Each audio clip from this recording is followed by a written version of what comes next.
يعتذرون إليكم إذا رجعتم إليهم قل لا تعتذروا لن نؤمن لكم قد نبأنا الله من أخباركم وسيرى الله عملكم ورسوله ثم تردون إلى عالم الغيب والشهادة فينبئكم بما كنتم تعملون سيحلفون بالله لكم إذا انقلبتم إليهم لتعرضوا عنهم فأعرضوا عنهم إنهم رجس ومأواهم جهنم جزاء بما كانوا يكسبون يحلفون لكم لترضوا عنهم فإن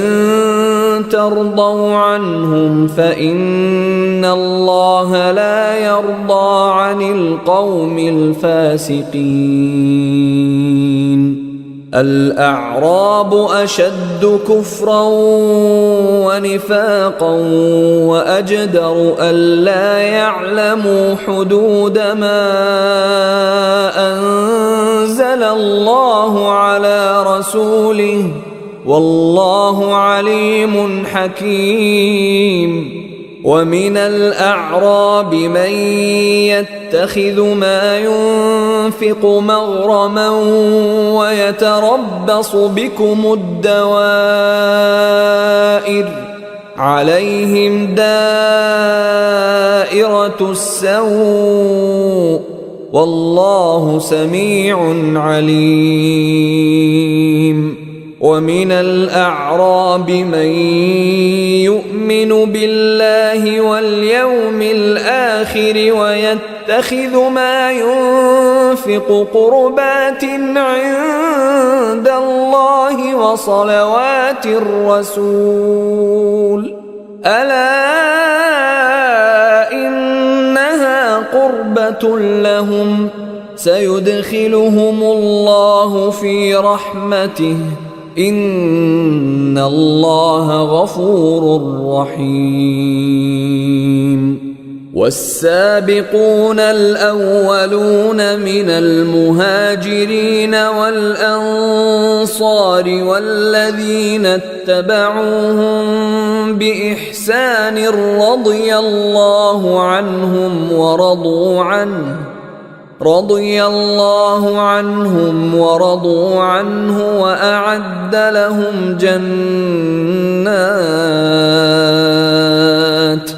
وأعد لهم جنات تجري تحتها الأنهار خالدين فيها أبدا ذلك الفوز العظيم وممن حولكم من الأعراب منافقون ومن أهل المدينة مردوا على النفاق لا تعلمهم نحن نعلمهم سنعذبهم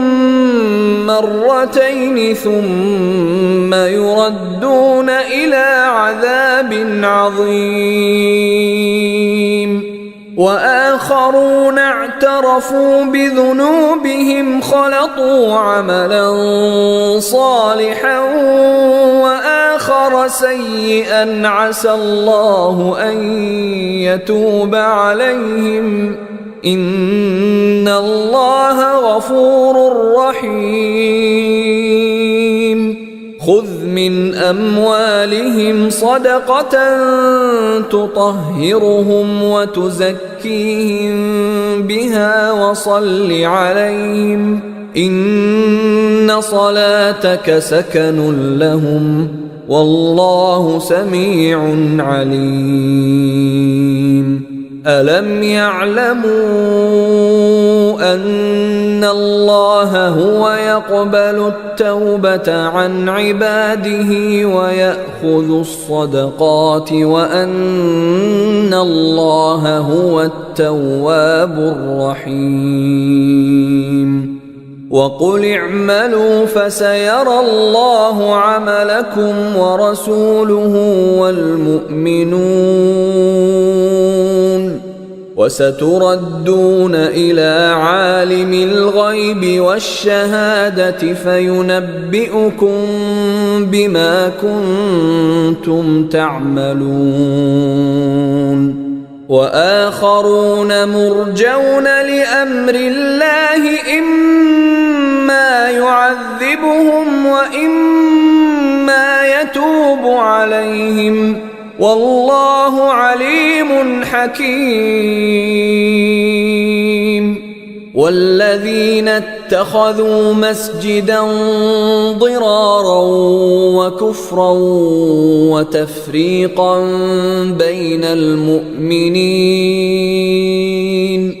وتفريقا بين المؤمنين وإرصادا لمن حارب الله ورسوله من قبل وليحلفن إن أردنا إلا الحسنى والله يشهد إنهم لكاذبون لا تقم فيه أبدا لمسجد أسس على التقوى من أول يوم أحق أن تقوم فيه رجال يحبون أن يتطهروا والله يحب المطهرين أفمن أسس بنيانه على تقوى من الله ورضوان خير أم من أسس بنيانه على شفا جرف هار فانهار به في نار جهنم والله لا يهدي القوم الظالمين لا يزال بنيانهم الذي بنوا ريبة في قلوبهم إلا أن تقطع قلوبهم والله عليم حكيم إن الله اشترى من المؤمنين أنفسهم وأموالهم بأن لهم الجنة يقاتلون في سبيل الله فيقتلون ويقتلون وعدا عليه حقا في التوراة والإنجيل والقرآن ومن أوفى بعهده من الله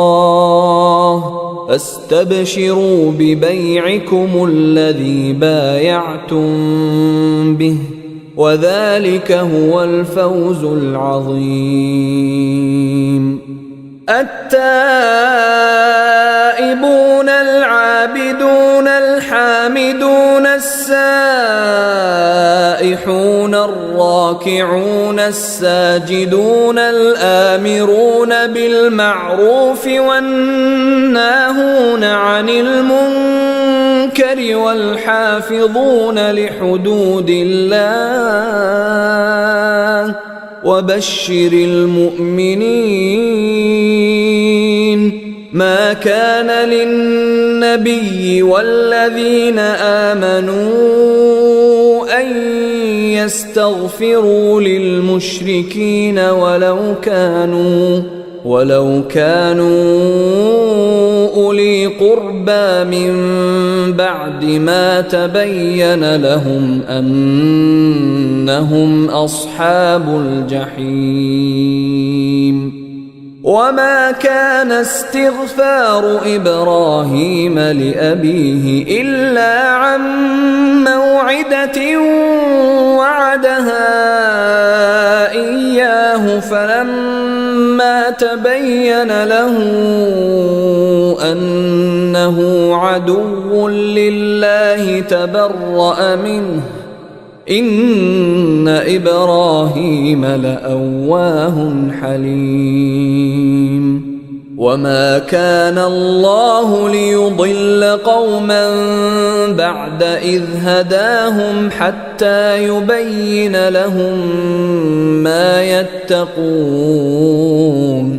إن الله بكل شيء عليم إن الله له ملك السماوات والأرض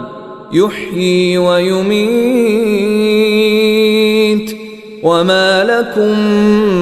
من دون الله من ولي ولا نصير لقد تاب الله على النبي والمهاجرين والأنصار الذين اتبعوه في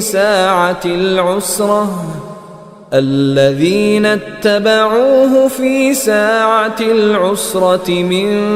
بعد ما كاد يزيغ قلوب فريق منهم ثم تاب عليهم إنه بهم رءوف رحيم وعلى الثلاثة الذين خلفوا حتى إذا ضاقت عليهم الأرض بما رحبت وضاقت عليهم أنفسهم وظنوا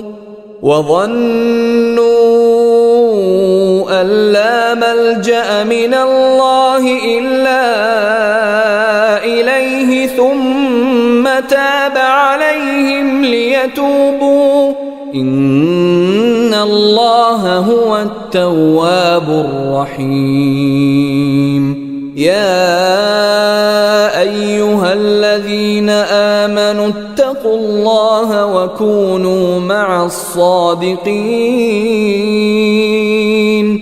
ما كان لأهل المدينة ومن حولهم من الأعراب أن يتخلفوا عن رسول الله ولا يرغبوا بأنفسهم عن نفسه ذلك بأنهم لا يصيبهم ظمأ ولا نصب ولا مخمصة في سبيل الله ولا يطؤون موطئا يغيظ الكفار ولا ينالون من عدو نيلا إلا كتب لهم به عمل صالح إن الله لا يضيع أجر المحسنين ولا ينفقون نفقة صغيرة ولا كبيرة ولا يقطعون واديا إلا كتب لهم ليجزيهم الله أحسن ما كانوا يعملون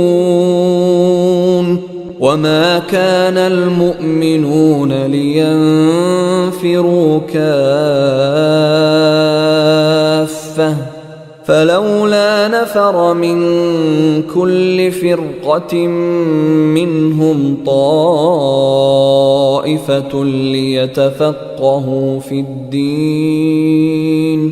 ليتفقهوا في الدين ولينذروا قومهم إذا رجعوا إليهم لعلهم يحذرون يا أيها الذين آمنوا قاتلوا الذين يلونكم من الكفار وليجدوا فيكم غلظة واعلموا أن الله مع المتقين. وإذا ما أنزلت سورة فمنهم من يقول أيكم زادته هذه إيمانا فأما الذين آمنوا فزادتهم إيمانا وهم يستبشرون وأما الذين في قلوبهم مرض فزادتهم رجسا إلى رجسهم وماتوا وهم كافرون. أولا يرون أنهم يفتنون في كل عام مرة أو مرتين ثم لا يتوبون ولا هم يذكرون. وإذا ما أنزلت سورة نظر بعضهم إلى بعض هل يراكم من أحد ثم انصرفوا صرف الله قلوبهم بأنهم قوم لا يفقهون. لقد جاءكم رسول من أنفسكم عزيز عليه ما عنتم حريص عليكم بالمؤمنين رؤوف رحيم. فإن تولوا فقل حسبي الله لا إله إلا هو عليه توكلت وهو رب العرش العظيم. بسم الله الرحمن الرحيم. ألف لام را تلك آيات الكتاب الحكيم. أكان للناس عجبا أن أوحينا إلى رجل منهم أن أنذر الناس وبشر الذين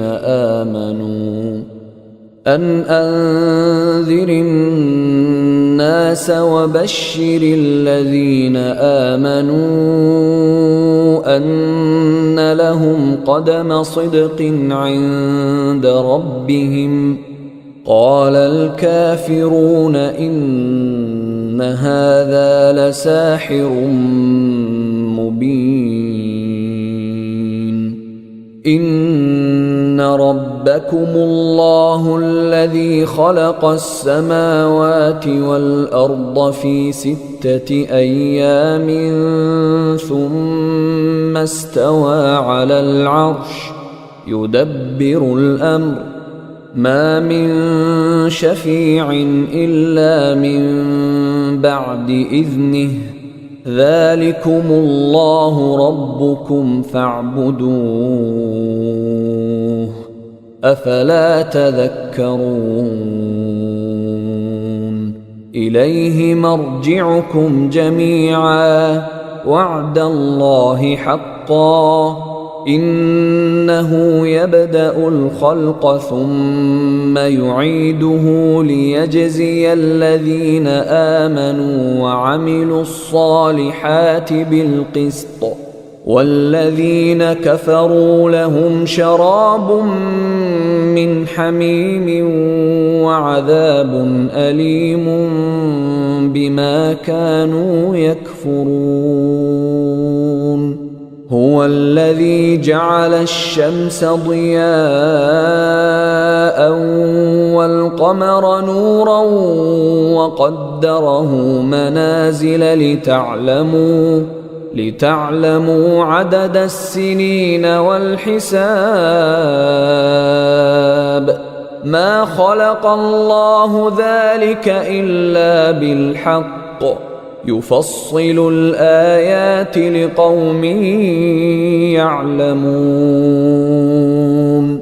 إن في اختلاف الليل والنهار وما خلق الله في السماوات والأرض لآيات لقوم يتقون إن الذين لا يرجون لقاءنا ورضوا بالحياة الدنيا واطمأنوا بها والذين هم عن آياتنا غافلون أولئك مأواهم النار بما كانوا يكسبون إن الذين آمنوا وعملوا الصالحات يهديهم ربهم بإيمانهم تجري من تحتهم الأنهار في جنات النعيم دعواهم فيها سبحانك اللهم وتحيتهم فيها سلام وآخر دعواهم أن الحمد لله رب العالمين ولو يعجل الله للناس الشر استعجالهم بالخير لقضي إليهم أجلهم فنذر الذين لا يرجون لقاءنا في طغيانهم يعمهون وإذا مس الإنسان الضر دعانا لجنبه أو قاعدا أو قائما فلما كشفنا عنه ضره مر كأن لم يدعنا إلى ضر مسه كذلك زين للمسرفين ما كانوا يعملون ولقد أهلكنا القرون من قبلكم لما ظلموا وجاءتهم رسلهم بالبينات وما كانوا ليؤمنوا كذلك نجزي القوم المجرمين ثم جعلناكم خلائف في الأرض من بعدهم لننظر كيف تعملون وإذا تتلى عليهم آياتنا بينات قال الذين لا يرجون لقاء نأت بقرآن غير هذا أو بدله قل ما يكون لي أن أبدله من تلقاء نفسي إن أتبع إلا ما يوحى إلي إني أخاف إن عصيت ربي عذاب يوم عظيم قل لو شاء الله ما تلوته عليكم ولا أدراكم به فقد لبثت فيكم عمرا من قبله أفلا تعقلون فمن أظلم ممن افترى على الله كذبا أو كذب بآياته إنه لا يفلح المجرمون ويعبدون من دون الله ما لا يضرهم ولا ينفعهم ويقولون هؤلاء شفعاؤنا عند الله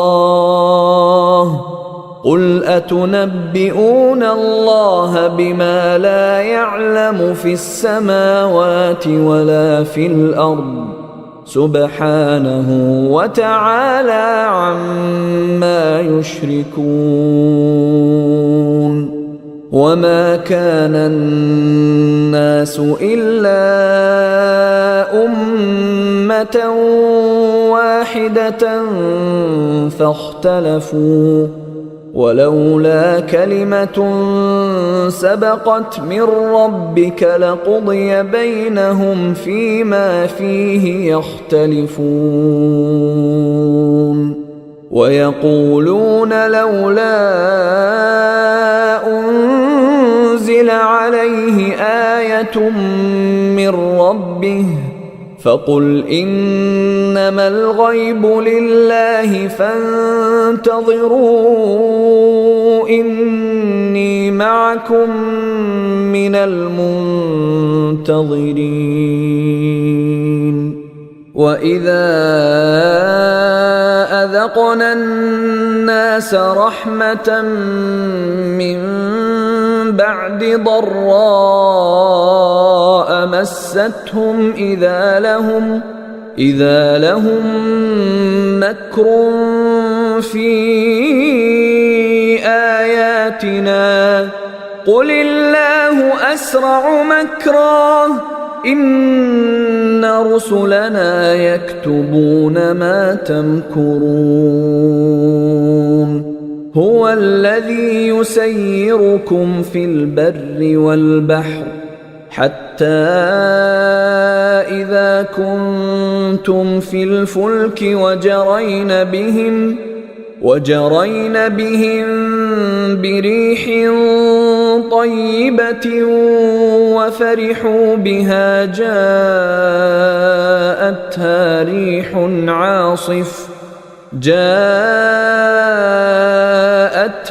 ريح عاصف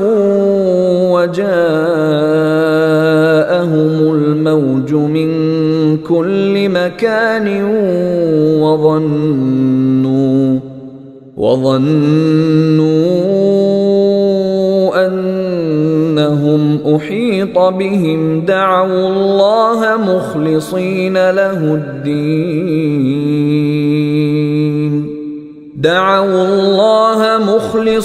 له الدين لئن أنجيتنا من هذه لنكونن من الشاكرين فلما أنجاهم إذا هم يبغون في الأرض بغير الحق يا أيها الناس إنما بغيكم على أنفسكم متاع الحياة الدنيا ثم إلينا مرجعكم فننبئكم بما كنتم تعملون إنما مثل الحياة الدنيا كماء إن أنزلناه من السماء فاختلط به نبات الأرض مما يأكل الناس والأنعام حتى إذا أخذت الأرض زخرفها وزينت وظن أهلها أنهم قادرون عليها أتاها أمرنا ليلا أو نهارا فجعلناها حصيدا كأن لم تغن بالأمس كذلك نفصل الآيات لقوم يتفكرون والله يدعو إلى دار السلام ويهدي من يشاء إلى صراط مستقيم. أيها الإخوة الكرام، نذكركم بأن حقوق الطبع والتوزيع محفوظة، والسلام عليكم ورحمة الله وبركاته. أعوذ بالله من الشيطان الرجيم. للذين أحسنوا الحسنى وزيادة ولا يرهق وجوههم قتر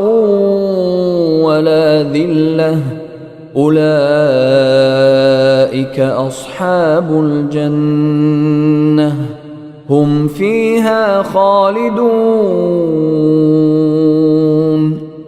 والذين كسبوا السيئات جزاء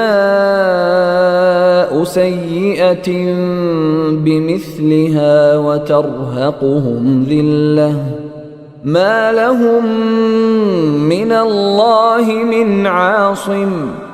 كأنما أغشيت وجوههم قطعا من الليل مظلما أولئك أصحاب النار هم فيها خالدون. ويوم نحشرهم جميعا ثم نقول للذين أشركوا مكانكم أنتم وشركاؤكم فزيلنا بينهم وقال شركاؤهم ما كنتم إيانا تعبدون فكفى بالله شهيدا بيننا وبينكم إن كنا عن عبادتكم لغافلين. هنالك تبلو كل نفس ما أسلفت وردوا إلى الله مولاهم الحق وضل عنهم ما كانوا يفترون. قل من يرزقكم من السماء والأرض أم من يملك السمع والأبصار ومن يخرج الحي من الميت ويخرج الميت من الحي ومن يدبر الأمر فسيقولون الله فقل أفلا تتقون. فذلكم الله ربكم الحق فماذا بعد الحق إلا الضلال فأنى تصرفون. كذلك حقت كلمة ربك على الذين فسقوا أنهم لا يؤمنون. قل هل من شركائكم من يبدأ الخلق ثم يعيده قل الله يبدأ الخلق ثم يعيده فأنى تؤفكون قل هل من شركائكم من يهدي إلى الحق قل الله يهدي للحق أفمن يهدي إلى الحق أحق أن يتبع أم من لا يهدي إلا أن يهدى فما لكم كيف تحكمون وما يتبع أكثرهم إلا ظنًّا إن الظن لا يغني من الحق شيئا إن الله عليم بما يفعلون وما كان هذا القرآن أن يفترى من دون الله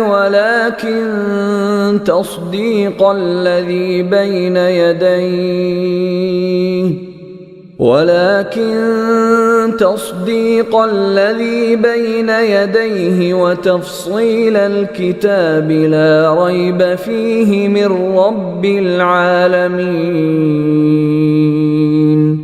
أم يقولون افتراه قل فأتوا بسورة مثله وادعوا من استطعتم من دون الله إن كنتم صادقين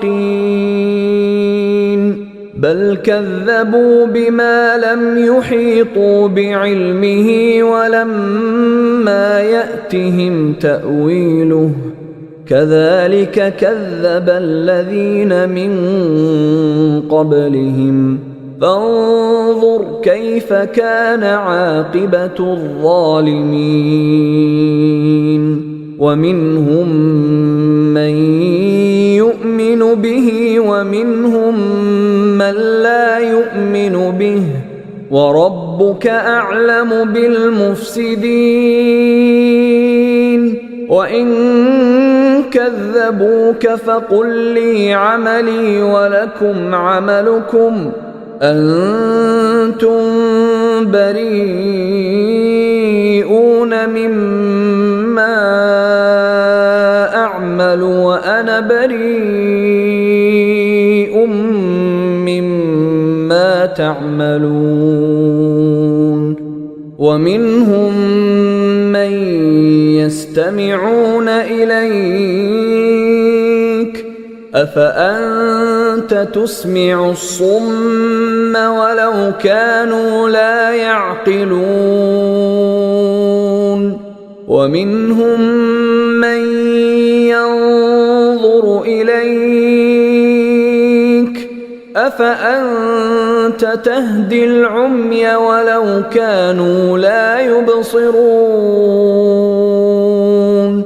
إن الله لا يظلم الناس شيئا ولكن الناس أنفسهم يظلمون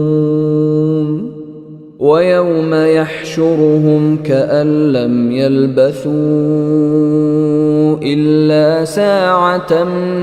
من النهار يتعارفون بينهم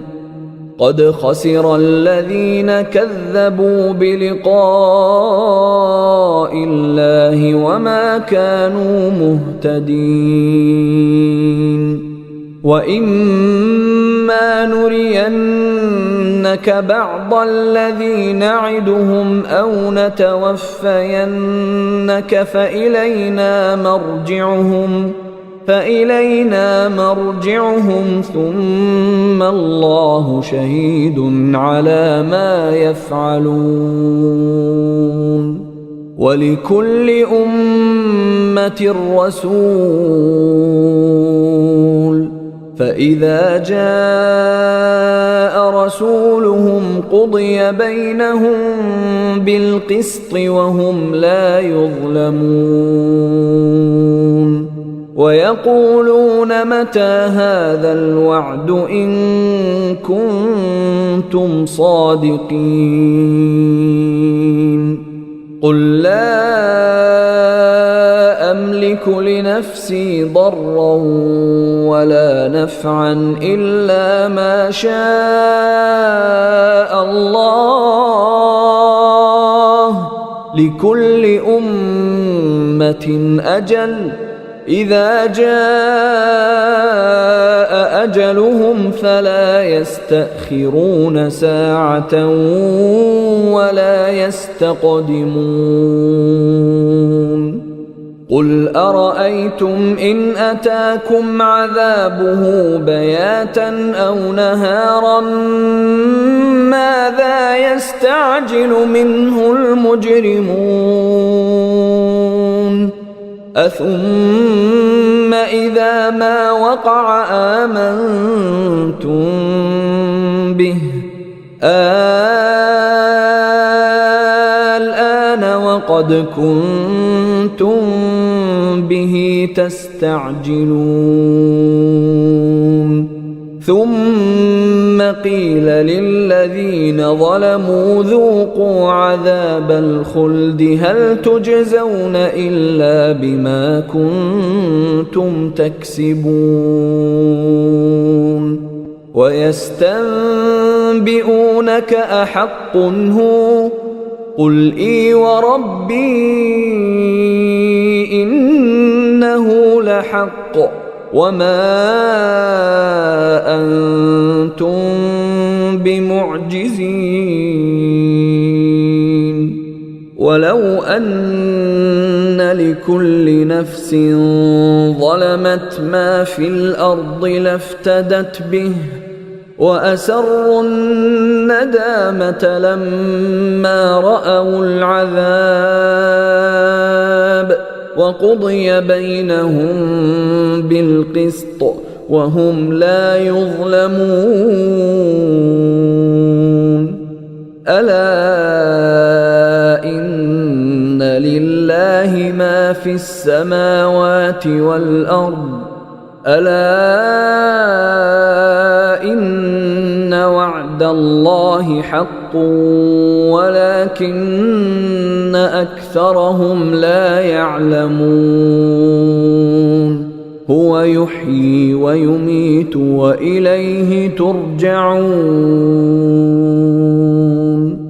يا أيها الناس قد جاءتكم موعظة من ربكم وشفاء لما في الصدور وهدى ورحمة للمؤمنين قل بفضل الله وبرحمته فبذلك فليفرحوا هو خير مما يجمعون قل أرأيتم ما أنزل الله لكم من رزق فجعلتم منه حراما وحلالا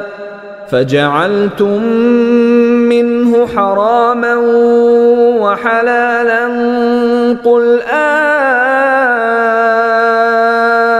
الله أذن لكم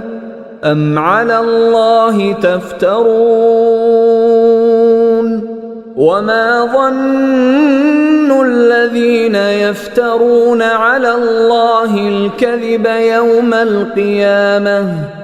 إن الله لذو فضل على الناس ولكن أكثرهم لا يشكرون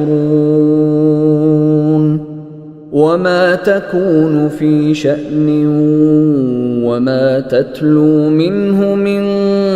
قرآن ولا تعملون من عمل إلا كنا عليكم شهودا إذ تفيضون فيه وما يعزب عن ربك من مثقال ذرة في الأرض ولا في السماء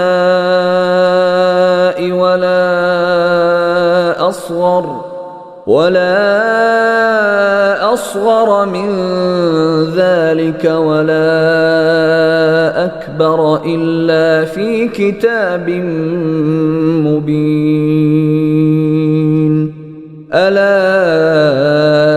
إن أولياء الله لا خوف عليهم ولا هم يحزنون الذين آمنوا وكانوا يتقون لهم البشرى في الحياة الدنيا وفي الآخرة لا تبديل لكلمات الله ذلك هو الفوز العظيم ولا يحزنك قولهم إن العزة لله جميعا هو السميع العليم ألا إن لله من في السماوات ومن في الأرض وما يتبع الذين يدعون من دون الله شركاء إن يتبعون إلا الظن وإن هم إلا يخرصون هو الذي جعل لكم الليل لتسكنوا فيه والنهار مبصرا إن في ذلك لآيات لقوم يسمعون قالوا اتخذ الله ولدا سبحانه هو الغني له ما في السماوات وما في الأرض إن عندكم من سلطان بهذا أتقولون على الله ما لا تعلمون قل إن الذين يفترون على الله الكذب لا يفلحون متاع في الدنيا ثم إلينا مرجعهم ثم نذيقهم العذاب الشديد بما كانوا يكفرون واتل عليهم نبأ نوح إذ قال لقومه يا قوم إن كان كبر عليكم مقامي وتذكيري بآيات الله فعلى الله توكلت فأجمعوا أمركم وشركاءكم ثم لا يكن أمركم عليكم غمة ثم قضوا إلي ولا تنظرون فإن توليتم فما سألتكم من أجر إن أجري إلا على الله وأمرت أن أكون من المسلمين فكذبوه فنجيناه ومن معه في الفلك وجعلناهم خلائف وأغرقنا الذين كذبوا بآياتنا فانظر كيف كان عاقبة المنذرين ثم بعثنا من بعده رسلا إلى قومهم فجاءوهم بالبينات فما كانوا ليؤمنوا بما كذبوا به من قبل كذلك نطبع على قلوب المعتدين ثم بعثنا من بعدهم موسى وهارون إلى فرعون وملئه بآياتنا فاستكبروا وكانوا قوما مجرمين فلما جاءهم الحق من عندنا قالوا إن هذا لسحر مبين قال موسى أتقولون للحق لما جاءكم أسحر هذا ولا يفلح الساحرون قالوا أجئتنا لتلفتنا عما وجدنا عليه آباءنا وتكون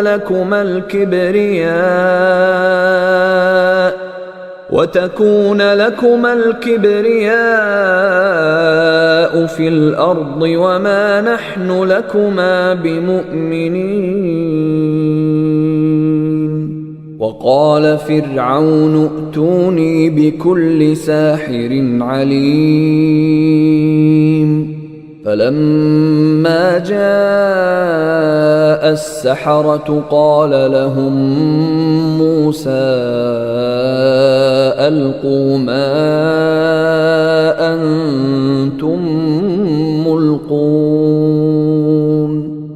فلما ألقوا قال موسى ما جئتم به السحر إن الله سيبطله إن الله لا يصلح عمل المفسدين ويحق الله الحق بكلماته ولو كره المجرمون فما آمن لموسى إلا ذرية من قومه على خوف من فرعون وملئهم أن يفتنهم وإن فرعون لعال في الأرض وإنه لمن المسرفين وقال موسى يا قوم إن كنتم آمنتم بالله فعليه توكلوا إن كنتم مسلمين فقالوا على الله توكلنا ربنا لا تجعلنا فتنة للقوم الظالمين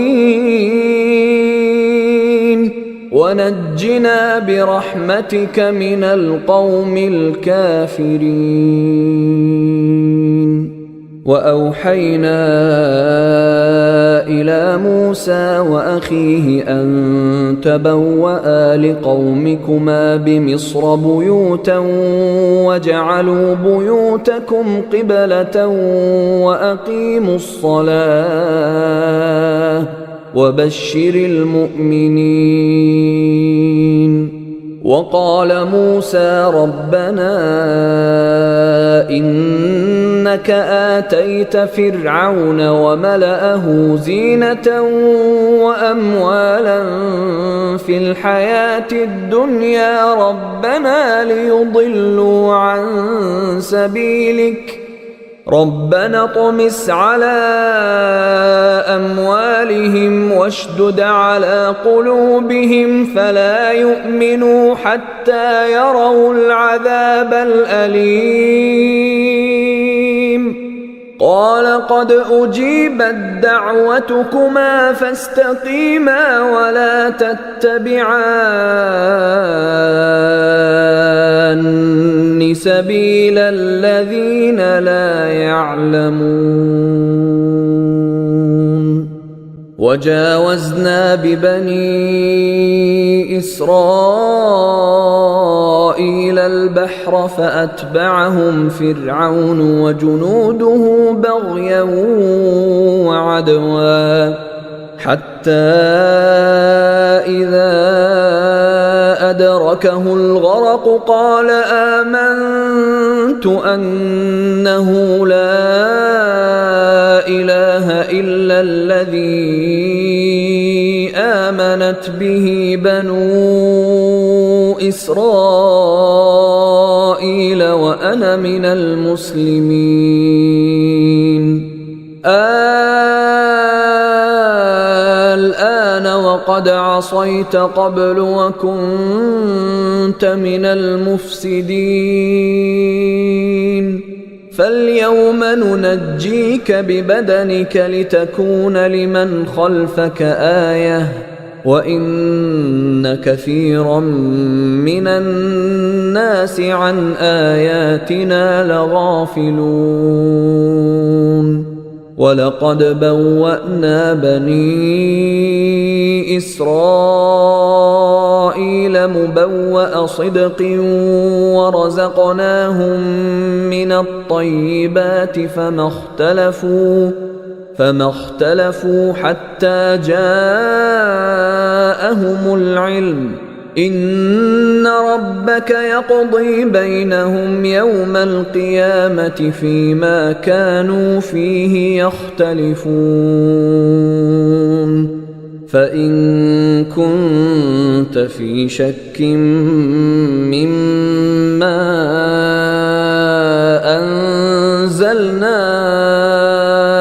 إليك فاسأل الذين يقرؤون الكتاب من قبلك لقد جاءك الحق من ربك فلا تكونن من الممترين ولا تكونن من الذين كذبوا بآيات الله فتكون من الخاسرين إن الذين حقت عليهم كلمة ربك لا يؤمنون ولو جاءتهم كل آية حتى يروا العذاب الأليم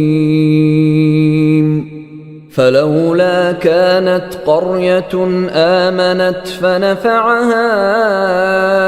إيمانها إلا قوم يونس لما آمنوا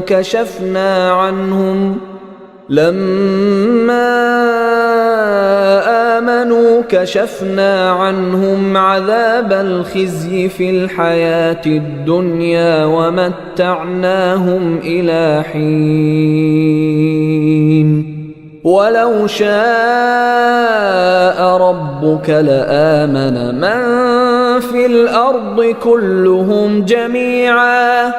أفأنت تكره الناس حتى يكونوا مؤمنين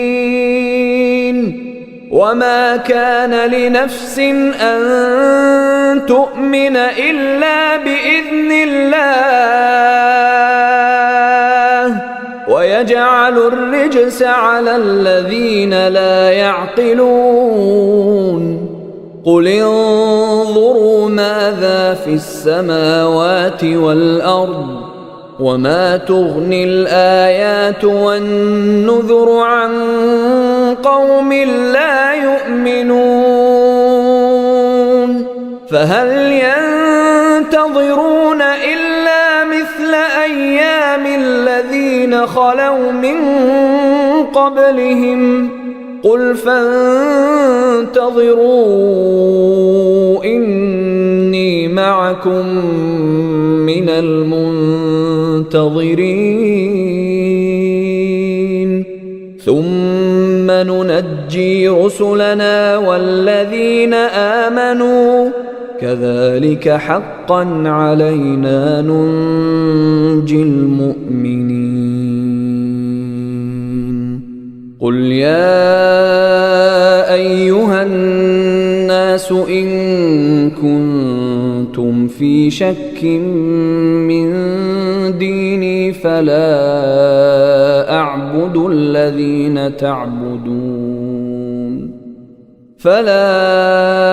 أعبد الذين تعبدون من دون الله ولكن أعبد الله الذي يتوفاكم وأمرت أن أكون من المؤمنين وأن أقم وجهك للدين حنيفا ولا تكونن من المشركين ولا تدع من دون الله ما لا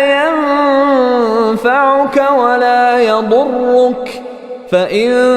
فعلت فإنك إذا من الظالمين وإن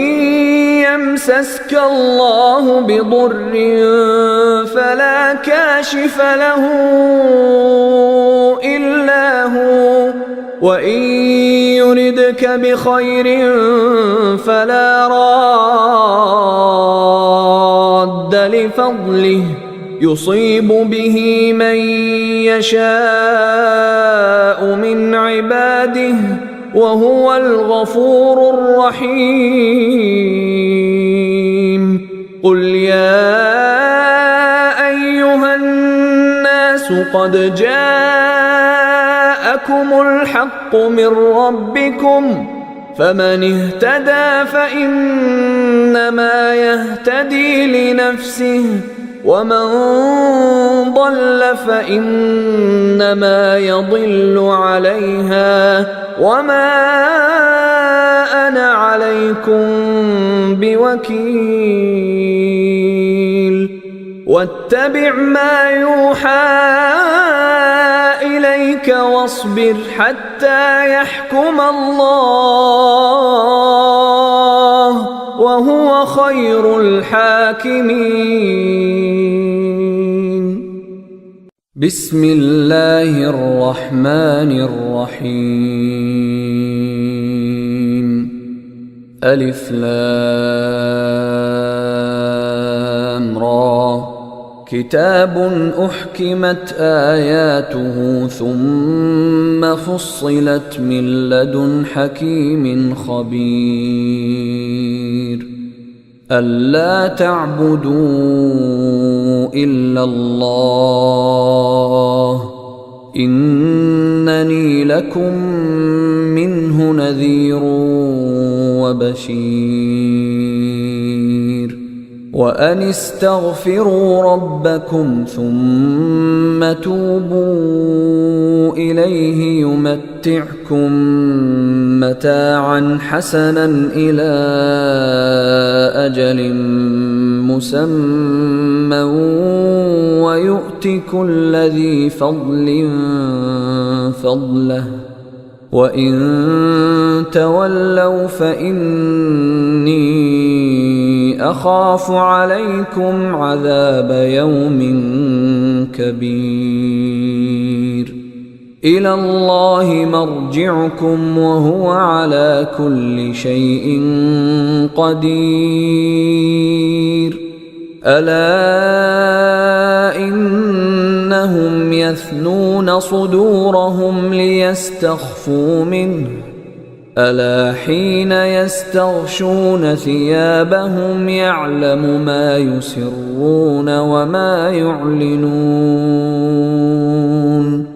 إنه عليم بذات الصدور